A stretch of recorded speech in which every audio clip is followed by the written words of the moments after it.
ভারত বাংলাদেশের প্রতিবেশী। দিল্লির দাবি মতে বাংলাদেশের ভালো ভারতের চেয়ে আর কেউ বেশি চায় না। ভারতের পররাষ্ট্রমন্ত্রী এস জয়শঙ্কর যখন এই কথা বলেছিলেন, তখন আবেগ নয়, বাংলাদেশে একটা হাসির খিলখিল ও হো হো রব উঠেছিল। অনেকে হয়তো বলেছেন, এমন ভালো চাওয়ার লোক থাকলে তাদের আর খারাপ চাওয়া লোক কিংবা শত্রুর দরকার পড়ে না। আরও হাস্যকর বিষয় হলো, ভারতের পররাষ্ট্রমন্ত্রী সেদিনই এই কথা বলেছেন যেদিন ভারত বাংলাদেশকে দেয়া ট্রান্সশিপমেন্ট সুবিধা বাতিল করেছে, তাও আবার কোনো রকম নিয়মনীতি বা সৌজন্যতার তোয়াক্কা না করেই। কোনো রকম আগাম নোটিশ ছাড়া নেয়া এই হঠাৎ সিদ্ধান্তই প্রমাণ করে দিল্লি আসলে ঢাকার ভালো কতটা চায়। তবে ট্রান্সশিপমেন্ট বন্ধ করে ভারত যে খুশি হয়েছিল, পলাতক স্বৈরাচার শেখ হাসিনার এজেন্ডা বাস্তবায়ন করে হাসতে চেয়েছিল অট্টহাসি, পলকেই বাংলাদেশ সেখানে বেদনার সিলমোহর এঁটে দিয়েছে। হাসিনা মিত্রদের এবার হাসি বন্ধ। তারা এবার বুঝতে পারছে না কি করবে।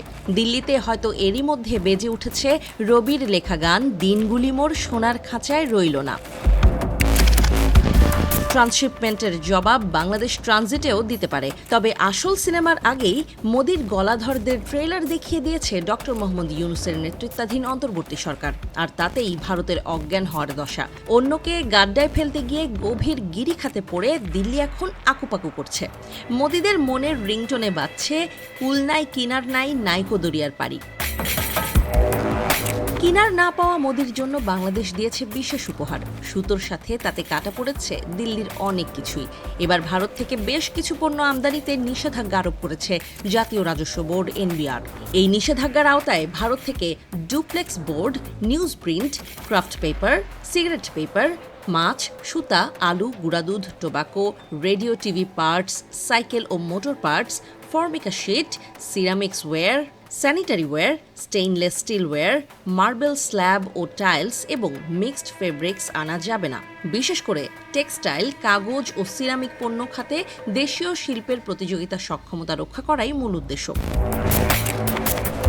বাংলাদেশের এমন সিদ্ধান্তে বাংলাদেশকে বিপাকে ফেলতে সিদ্ধহস্ত ভারতেরই গলায় ফাঁস পড়েছে। দেশটির সংশ্লিষ্ট শিল্পগুলোতে বড় ধস নামার শঙ্কা দেখা দিয়েছে। মোদি প্রশাসনের এসব সিদ্ধান্তে ভারতের অন্দরমহলেও তৈরি হচ্ছে হাসিনা ও মোদি বিরোধী জনরোষ। ব্যবসায়ী মহলও সহজ ও কাছের মার্কেট হারানোর অসন্তোষে ক্ষোভে ফুঁসছে। ঘরের ভেতরে ঘর হারা হওয়ার শঙ্কায় কাঁপছেন মোদি। তার গদিও নড়ছে বৃদ্ধ মানুষের নড়বড়ে দাঁতের মতো।